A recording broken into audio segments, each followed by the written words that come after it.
नमस्कार मंडळी, सिम्पली मराठी या आपल्या यूट्यूब चॅनलमध्ये तुम्हा सर्वांचं पुन्हा एकदा अगदी मनापासून स्वागत आहे.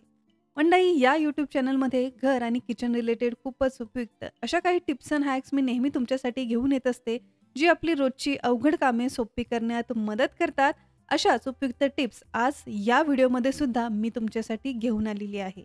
चला तर थोडाही उशीर न करता आजच्या या नवीन व्हिडिओला सुरुवात करूया. आजची पहिली टिप आहे रोजच्या चहासाठी वापरण्यात येणाऱ्या चहा पावडरबद्दल. आपण चहासाठी जी चहा पावडर वापरतो ती अगदी शुद्ध आहे का? यामध्ये कुठली भेसळ तर नाही ना?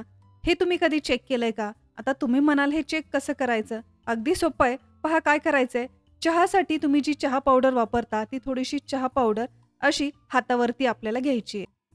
आता या चहा पावडरमध्ये अर्धा ते 1 चमचाभर साधं पाणी आपल्याला मिक्स करायचं आहे. जास्त पाणी घ्यायची आवश्यकता नाही. अगदी थोडंसं पाणी घ्यायचंय आणि बोटाच्या मदतीने ही चहा पावडर अशी मिनिटभर हातावरती चोळून घ्यायची. जर यामधून कुठलाही रंग तुमच्या हाताला किंवा बोटाला लागला तर समजा यामध्ये आर्टिफिशियल रंगाचा वापर केलाय. आता इथे तुम्ही पाहताय अगदी मिनिटभर सुद्धा ही चहा पावडर चोळल्यानंतर माझ्या हाताला कुठलाही रंग लागलेला नाही. याचाच अर्थ यामध्ये कुठलाही आर्टिफिशियल रंगाचा वापर केलेला नाही. ही अगदी शुद्ध अशी चहा पावडर आहे. यामध्ये कुठलीही भेसळ नाही. तर तुमच्या घरामध्ये रोजच्या चहासाठी वापरण्यात येणारी ही चहा पावडर शुद्ध आहे की नाही ही चेक करण्याची ट्रिक आजच तुम्ही नक्की वापरून पहा.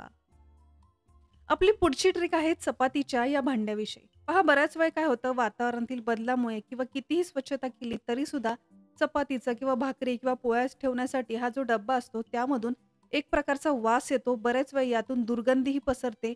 रेग्युलर स्वच्छ करून सुद्धा यातली दुर्गंधी काही दूर होत नाही. मग अशा वेळेस चपातीचा हा डब्बा वापरणं सुद्धा आपल्याला अनहायजेनिक वाटतं. तर या चपातीच्या डब्यामधली असलेली दुर्गंधी दूर करण्याचा अगदी खात्रीशीर आणि सहज सोप्पा करण्यासारखा उपाय. पहा काय करायचंय. चपातीचा हा डब्बा आहे तो आपल्याला सगळ्यात आधी उघडायचा आहे. यानंतर आपल्याला घ्यायची आहे माचीस. आता या माचीसमधली एक काडी आपल्याला सगळ्यात आधी पेटवायची आहे. माचीसची ही काडी काही सेकंद ही अशी चालू ठेवली की लगेचच ती विझवायची आहे आणि चपातीच्या या भांड्यामध्ये ही काडी आपल्याला ठेवायची आणि त्याचं झाकण आपल्याला पटकन बंद करायचं आहे.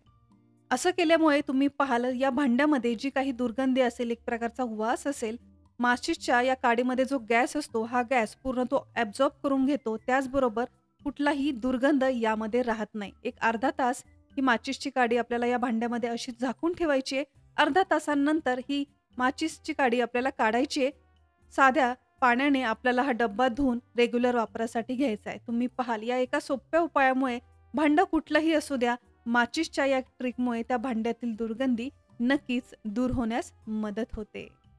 आपल्या सगळ्यांच्याच घरामध्ये भरपूर अशी पुस्तकंही असतात. कधीतरी आठवलं की ती पुस्तकं वाचण्यासाठी ज्यावेळेस आपण घेतो, त्यावेळेस तुम्ही नोटीस केलं असेल की या पुस्तकांमधून एक प्रकारचा वास येतो. अगदी जुनाट अशी पुस्तकं असतील, तर एक प्रकारची दुर्गंधीसुद्धा या पुस्तकांमधून येते. बरेच वेळ याची पानंसुद्धा एकमेकांना चिटकलेली असतात. ही पानंसुद्धा काही सहज वेगळी होत नाही.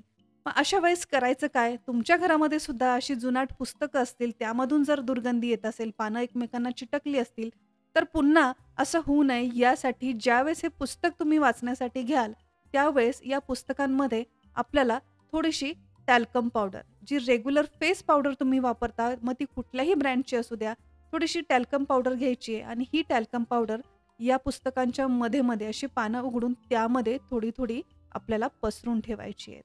टॅल्कम पावडरच्या वापरामुळे तुम्ही पाहाल पुस्तकांमध्ये जर कुठली दुर्गंधी असेल, एक प्रकारचं मॉइश्चर जर असेल, तर ही टॅल्कम पावडर ते ॲब्झॉर्ब करून घेईल. टॅल्कम पावडरचा स्वतःचा असा एक सुगंध असतो, तोही पुस्तकांमध्ये पसरेल.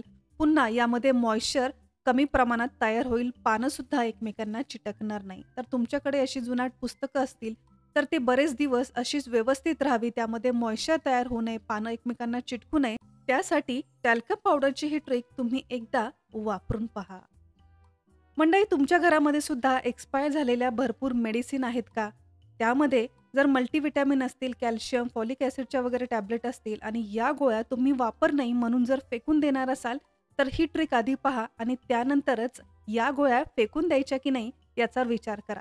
कारण एक्सपायर झालेल्या या मल्टीव्हिटॅमिनच्या टॅबलेटसुद्धा आज आपण घरात वापरणार आहोत.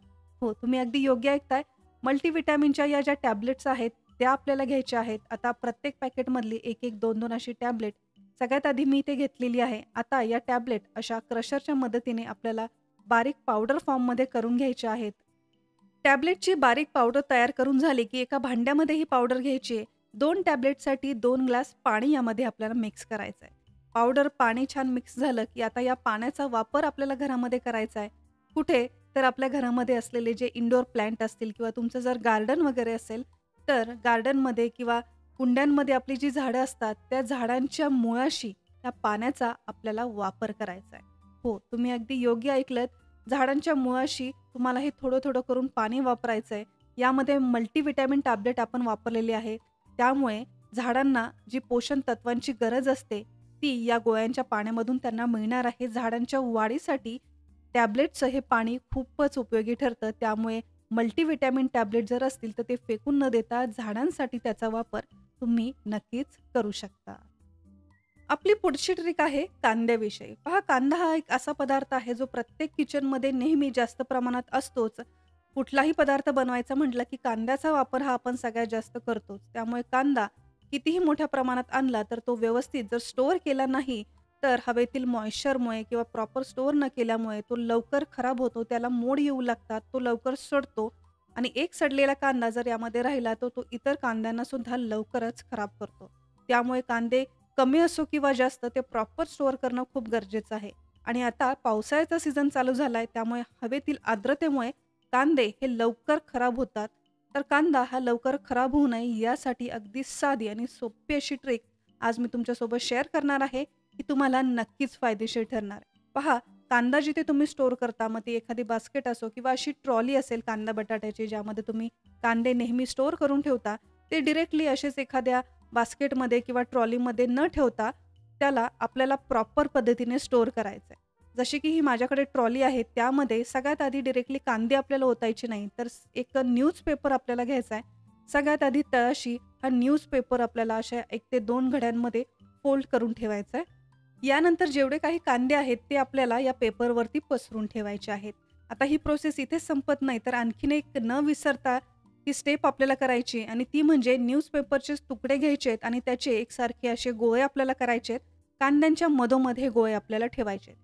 यामुळे होतं काय, खाली तर आपण न्यूजपेपर ठेवलाय, तो तर एक्स्ट्राचं मॉइश्चर ॲब्झॉर्ब करणारच आहे, परंतु कांद्याच्या मध्ये अगदी हवा न पोचल्यामुळे जर यामध्ये एक्स्ट्राचं मॉइश्चर जमा झालं असेल, तर हे पेपरचे जे गोळे आहेत ते एक्स्ट्राचं मॉइश्चर ॲब्झॉर्ब करून घेतात. त्यामुळे यामध्ये कुठलंही मॉइश्चर जास्त काळ राहत नाही आणि आपले कांदे हे जास्त काळ टिकण्यास मदत होते. तर कांदे साठवून ठेवण्यासाठी न्यूजपेपरचा असा वापर तुम्हाला माहिती होता का? कमेंट करून नक्की सांगा. मंडळी, आजचा हा व्हिडिओ तुम्हाला कसा वाटला कमेंट करून नक्की सांगा. या व्हिडिओमधली कुठली ट्रिक तुम्हाला सगळ्यात जास्त आवडली, तुमच्यासाठी कुठली ट्रिक नवीन होती, हे आम्हाला कमेंट करून नक्की सांगा. आम्हाला हे ऐकायला नक्कीच आवडेल. त्याचबरोबर आजचा हा व्हिडिओ, माझी ही मेहनत जर तुमच्यापर्यंत पोहोचली असेल, व्हिडिओ थोडा जरी उपयोगाचा वाटला असेल, तर या व्हिडिओला एक लाईक नक्की करा. आणि अजून जर तुम्ही सिम्पली मराठी आपल्या यूट्यूब चॅनलला सबस्क्राईब केलं नसेल, तर वाट कसली पाहताय, लगेच सबस्क्राईब करा. हे अगदी फ्री आहे. सबस्क्राईब बटन समोर एक नोटिफिकेशन बेल आहे, ते सुद्धा प्रेस करायला विसरू नका.